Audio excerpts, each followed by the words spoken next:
Hey there, everybody. My name is Stephen Marino. I am a mortgage consultant and loan officer and sales manager with Capital City Home Loans on St. Simons Island in Georgia. What I'm going to do today is we're going to go over a few things with how to purchase your first home. So becoming a first-time buyer, what to expect, how to get your credit ready, that kind of thing. So I've got a PowerPoint presentation I want to share with you. Some things to know about me are that I've been in the mortgage business for about 10 years. I've closed over 1,000 loans for a little bit more than $200 million over the course of that 10-year period.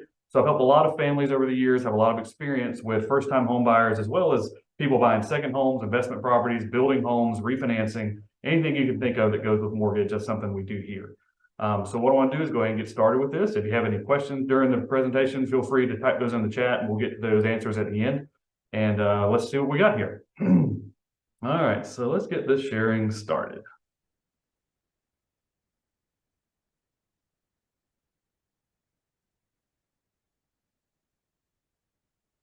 All right, everybody. So this is a presentation that is provided by what's called a mortgage MGIC, which is a mortgage insurance provider that we use to help do mortgages when people put less than 20% down.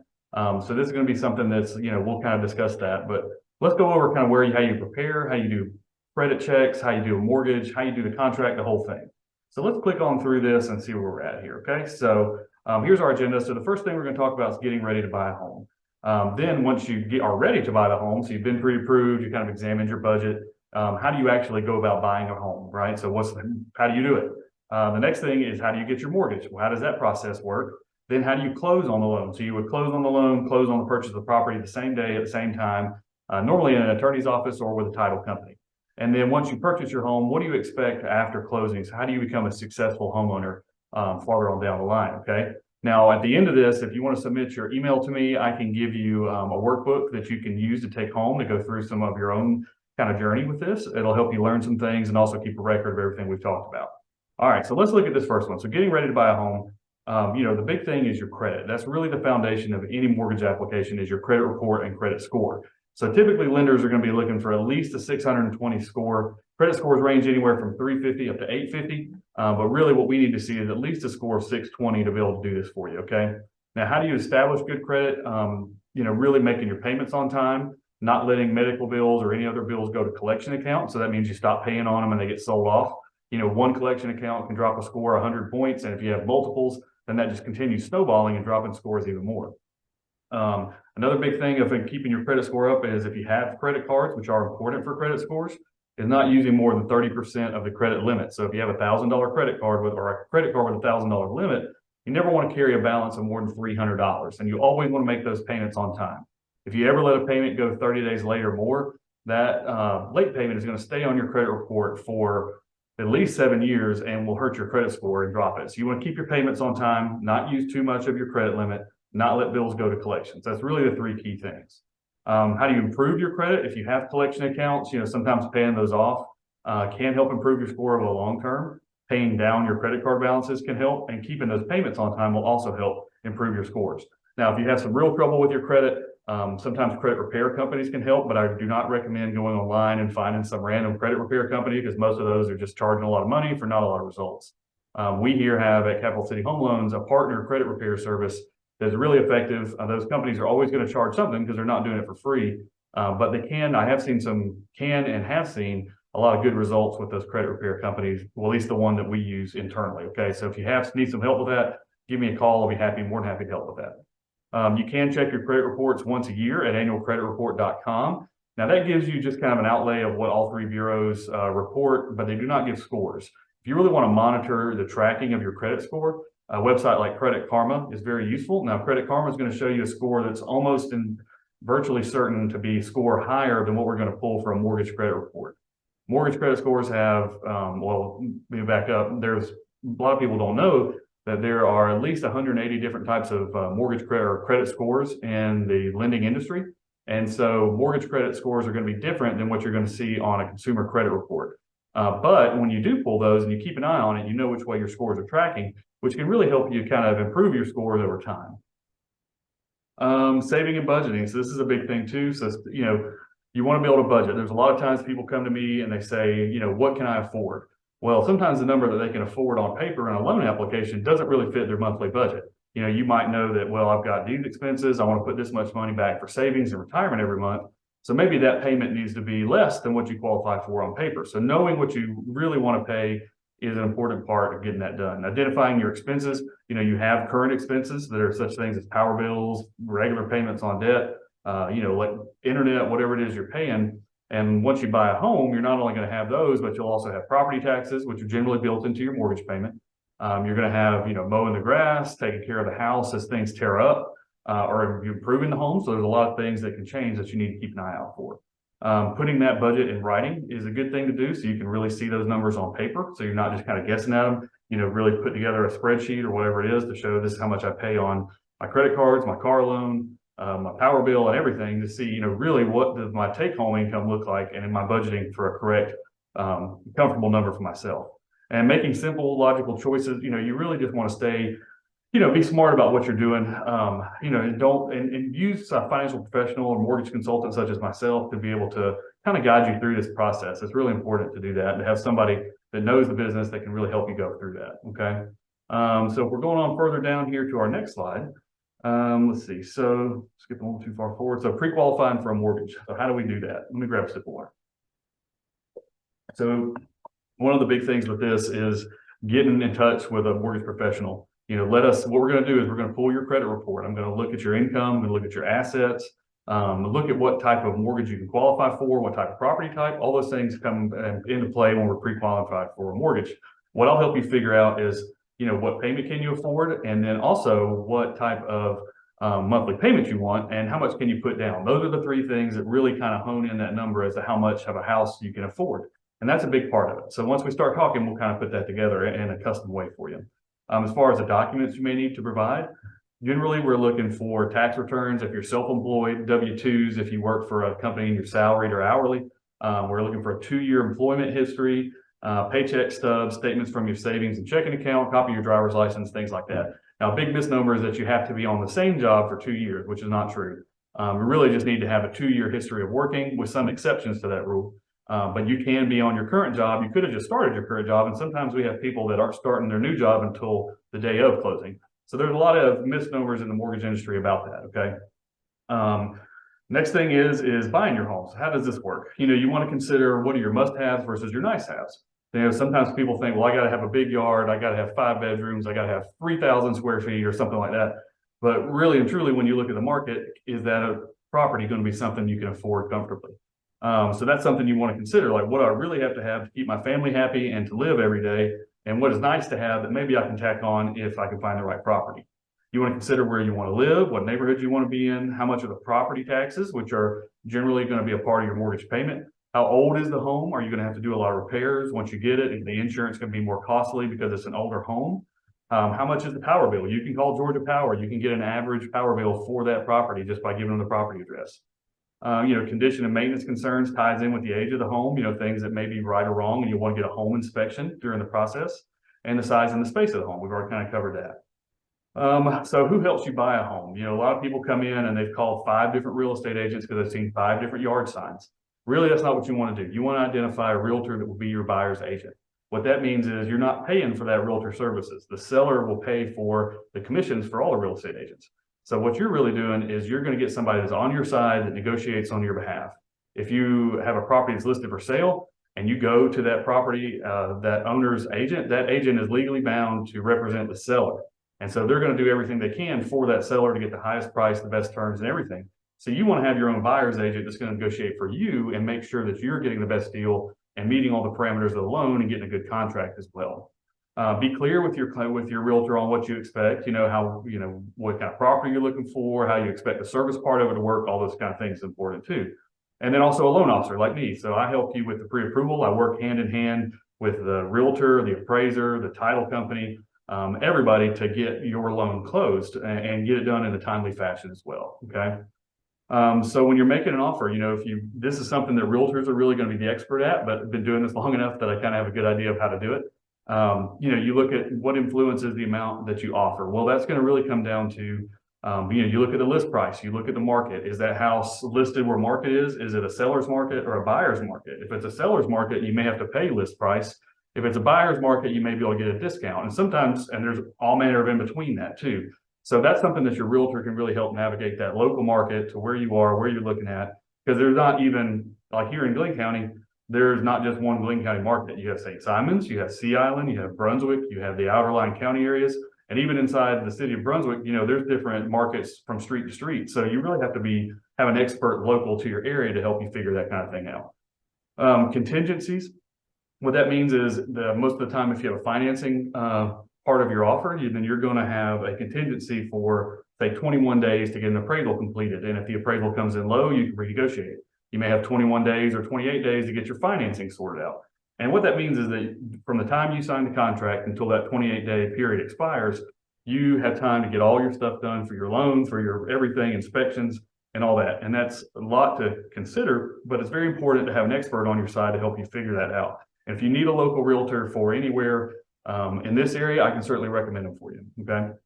Home inspections. So this is something that generally lenders don't require, but we do encourage people to get. So the home inspection is different from an appraisal. An appraisal establishes the market value of the home, whereas a home inspection is going to have an expert go to the house and do a very thorough inspection of the roof, the plumbing system, the electrical, the appliances, the whole bit, and give you a report that says, here are some issues identified, whether they're major or minor, that kind of thing, so you know exactly what you're looking for. Sometimes your offer needs to include that, maybe it's in the due diligence period, but you want to make sure that you inform the seller you're going to be getting that home inspection and give yourself time to get it done, renegotiate the contract if need be, or terminate if you find a really serious problem with the home. And that can be a very good negotiating tool because it can help you lower the purchase price. If there is a major issue, you can get seller closing cost credits to help you reduce your cash out of pocket, and lots of other things. So that is a very important thing to get. Next is things to expect as far as expenses during the mortgage process, okay? So when you first go to write your contract, you're gonna have to give what's called an earnest money deposit. So what that means is you're giving the seller, $500, $1,000, $2,000 saying that, yes, I'm serious about buying your home. If I default on the contract, then you get to keep that money. So it's like kind of here, hold this and I'll make sure this gets done. If I don't get it done, then you get to keep that money. So you want to budget for that up front, knowing that you're going to have to make that kind of deposit depending on the price of your home when you get started.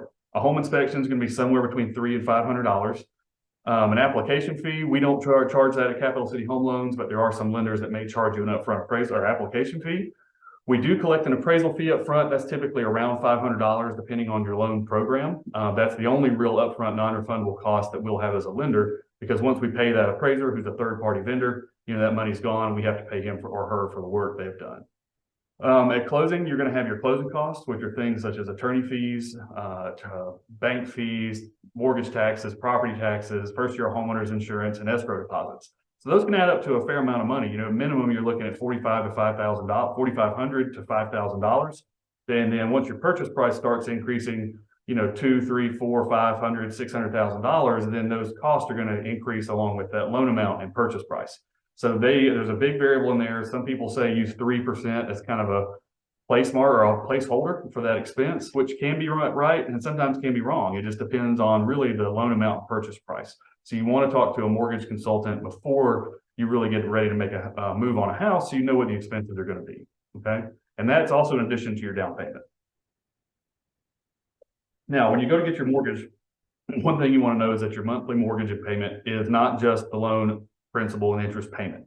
A lot of people come to me and they said, oh, hey, I looked at this house online. Here's the payment that I think I should be able to get. And I'm like, well, did you consider mortgage insurance? Did you consider property taxes, homeowners insurance? So there's a lot of things that go into a payment that are not just the loan payment. It's not like a car loan. You have to include taxes and insurance if you're putting less than 20% down. So if you look at this little slide, you can see that you got principal and interest are the main blocks of the loan payment. Your taxes, typically are 1% in our area. So if you're buying a $200,000 house, that's $2,000 a year, which is about $167 a month. And insurance is going to vary depending on the property location. You may also have to have flood insurance, which will also increase your payment.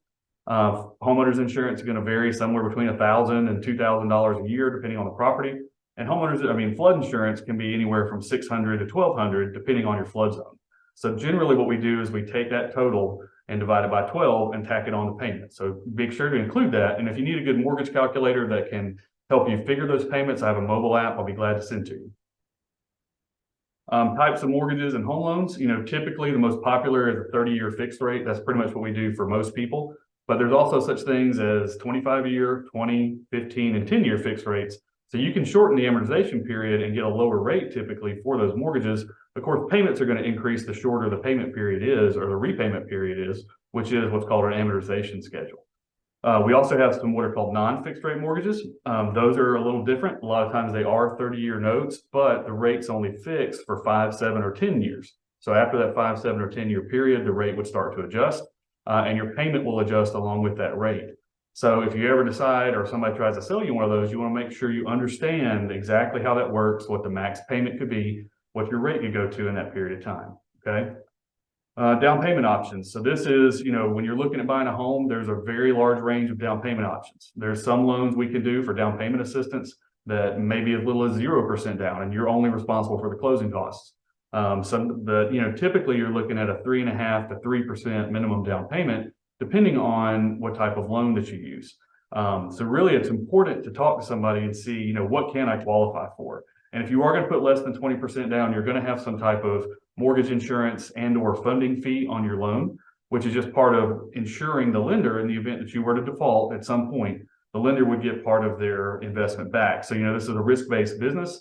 And so the lower the down payment, the higher the risk is, which is going to affect your payment as well. So keep that in mind, that there are lots of different options, and a good mortgage professional can help you pick the best one for you.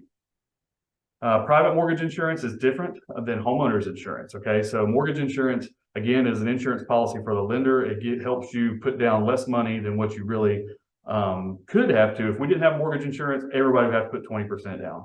With mortgage insurance, you can make those smaller down payments, as little as 0% down, which gives you a lot more flexibility to buy your first home. So that's important to know, is that if you go with a private mortgage insurance, which is used for conventional mortgages, those are typically can be canceled. They're risk-based pricing.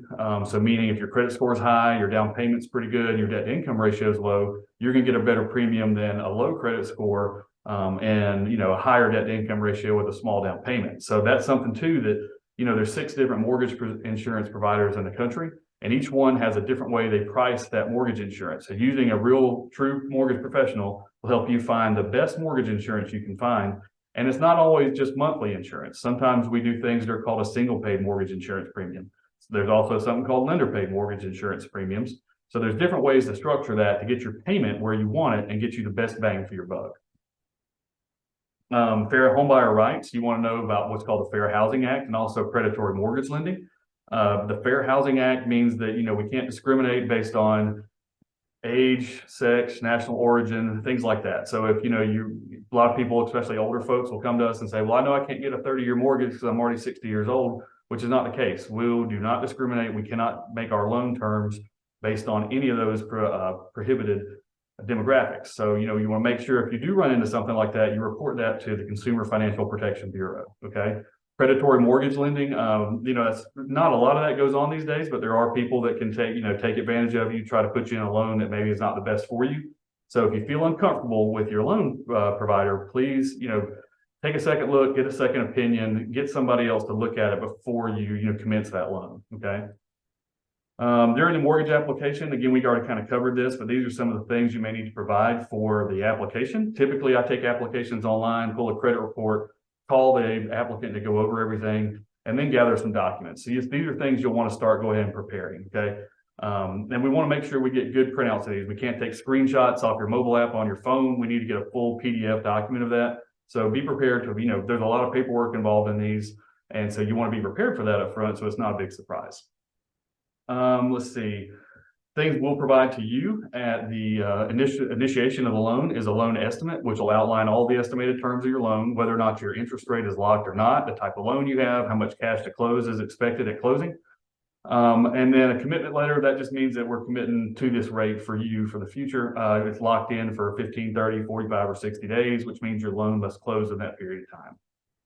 During processing and underwriting, I have a processing and underwriting team here with our company that, they handle pretty much all the paperwork of gathering things, sorting them in your application, making sure the underwriting documents match what the application says.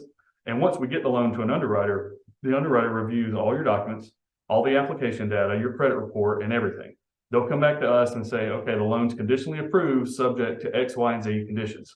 So there's a lot of things that we have to get, after we get the initial documents. It's not said and done until the loan is what we call clear to close. And that typically takes about 30 days to get that whole process completed. So you have to be prepared that, it's not only just a starting point, but there's a midpoint and then an end. And there's a lot of stuff that goes on in between all that. Okay.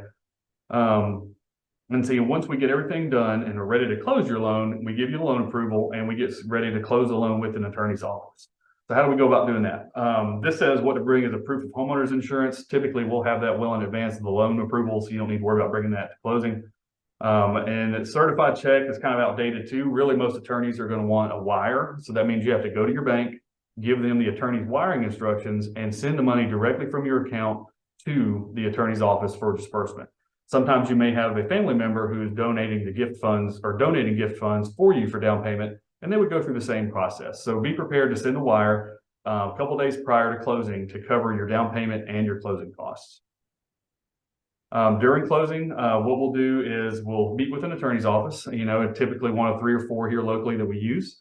They'll go through a whole stack of paperwork, that you'll have to sign that outlines all your loan program policies and procedures, how the loan will work, what you agree to, and kind of outlining all those things that we started with the initial application. But once we get it finalized, you re-sign all your documents. That typically takes about an hour, and it's a big stack of paperwork. You normally meet the seller and all the real estate agents there at the closing.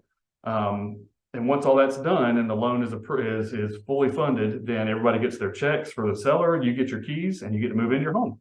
So it's a long process. It takes a little while to get everything started. 30 days is a typical loan closing. Sometimes we go faster, sometimes they go longer. It just depends on the terms of the transaction. But you'll want to budget a couple weeks to get pre-approved, get comfortable with what house you want. It may take longer than that. Markets vary from time to time, and sometimes, like right now, here in 2023, the market is limited inventory, so it's harder to find a home. So you might be pre-approved for 2 or 3 months before you actually close or even get started on a contract on a home. So the next thing is, what happens after closing? What do you do? Nobody gives you an instruction manual on your house. So, of course, if you don't know these things, you're responsible for your own lawn and maintenance typically, unless you're buying something like a condo. Pest control, you'll want to get a pest control company to come spray your house once a quarter or something like that. That has its own cost associated with it. Once you buy a house, the roof's yours, the water heater's yours, the plumbing's yours, all that stuff. Stuff's going to tear up. Wood's going to get rotten. The roof's going to have to be replaced. You're going to have to repaint. So you want to make sure that once I buy that home, this is not the end of it at the cash to close. You don't want to, use all your money that you ever saved up your whole life to buy your house, because there's going to be more expenses as you go down the road. You may also have to purchase, a new lawnmower. You may purchase new furniture, appliances, things like that. So you got to think about all those things. What is going to be the cost to move? What's going to be the cost to outfit the house? How am I going to be able to save and have money set aside for expenses on my home once I do purchase it? The financial responsibility of owning a home is a big thing. You want to make sure you're budgeting for a little bit less or a little bit. You want some leftovers essentially in your budget every month. Financial experts typically recommend having 6 months of expenses set aside in a savings account. Now, that's not easy to do, but it's a good goal. If you have $1,000 a month in a payment, if you can build up a savings account with at least $6,000, but you also want to include all the rest of the things in case you have a financial emergency where you lose your job, something crazy happens and you just lose your income for whatever reason. You want to be able to live a little bit, without having to get strapped for cash right there at the end. And expecting the unexpected, that's exactly what we just talked about, and establishing a reserve account. That's very important things. So really, that's kind of the basics of everything that we do and how to buy a home. So, there's a lot of things that go on with how we process these things, helping people fix their credit, trying to figure out their income. But really, this is a good starting point. So anything that you can do to improve your credit to start with, but really getting a financial expert like me involved with you to help you figure out, what can I qualify for? Do I need to fix my credit? How long will that take? How do I get this done where I can buy my first home is very important. So I appreciate you joining me today on this webinar. I hope that it was useful for everybody, and look forward to seeing you soon. Thanks a lot. Have a great day.